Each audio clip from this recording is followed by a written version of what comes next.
बच्चों, परमात्मा कबीर साहब उनको ये सब ज्ञान दे करके मगर से सशरीर चले गए। धर्मदास जी यहीं रह गए थे। उनको बड़ी टेंशन हुई। उनके वियोग में मालिक के गुण गाया करते थे। धन धन सतगुरु सहत कबीर भगत की पीड़ मिटाने वाले। धन धन सतगुरु सहत कबीर भक्त की पीड़ मिटाने वाले।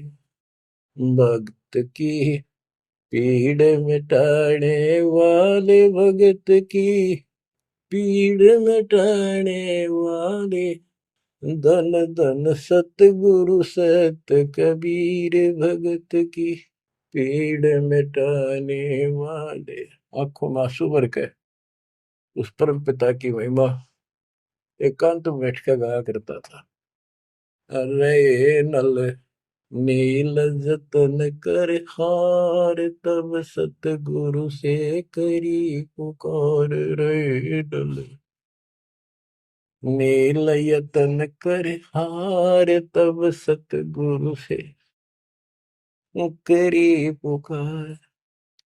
जा सतरे खोल की और सिंधु पे सिला तिराने वाले।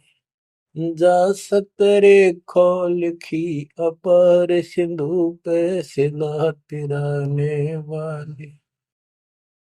धन धन सतगुरु सहत कबीर भक्त की पीड़ मिटाने वाले।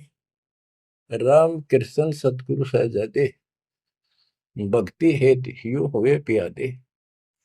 गरीबदास जी कहते हैं राम और कृष्ण भी उस कबीर सतगुरु के सहजादे, उस राजा के राजकुमार है। उनको वो बहुत प्यारे हैं।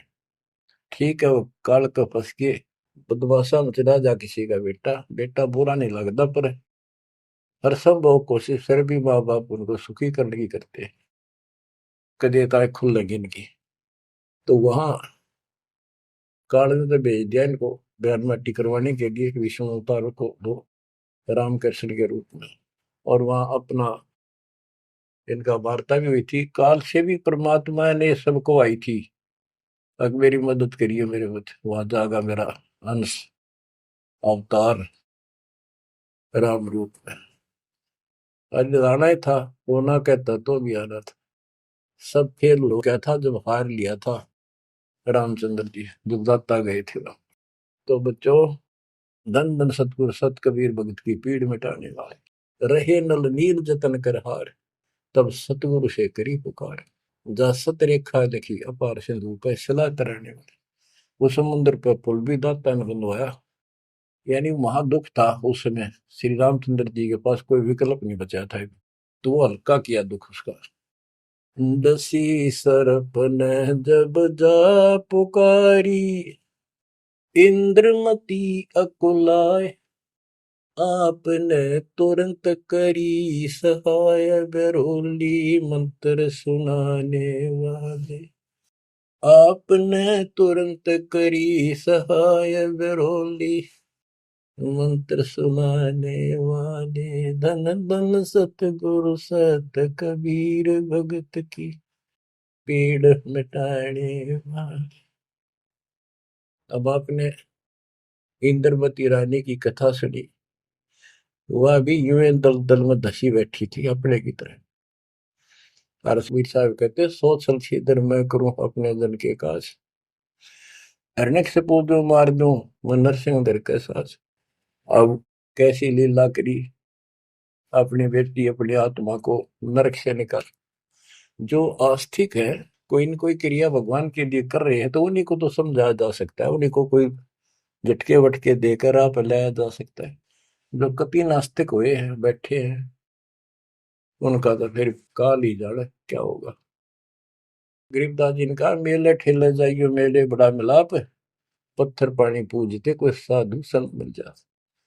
के जो बेचारे इन तीर्थों पर, इन धामों पर कोई अपने सामूहिक परंपरागत जो मेले भरते हैं कहीं पर किसी यादगार पे, लेकिन हों धार्मिक टाइप के। तो परमात्मा कहते हैं जब तक पूरा गुरु ना मिला, मेले ठेले जाइयो, इस तरह के मेला में जाते रहे, मेले भड़ा मिलाप, वह कम से कम परमात्मा की चर्चा जरूर होती है, और वहीं पर परमात्मा किसी न किसी रूप में मिल जाते हैं, और दो चारों को तो खींच ही लाते हैं। पत्थर पानी पूजता है, कोई साधु संत मिल जाते। दामोदर सेठ के होवत अकाज, अर्ज करी डूबता देखे जहाज।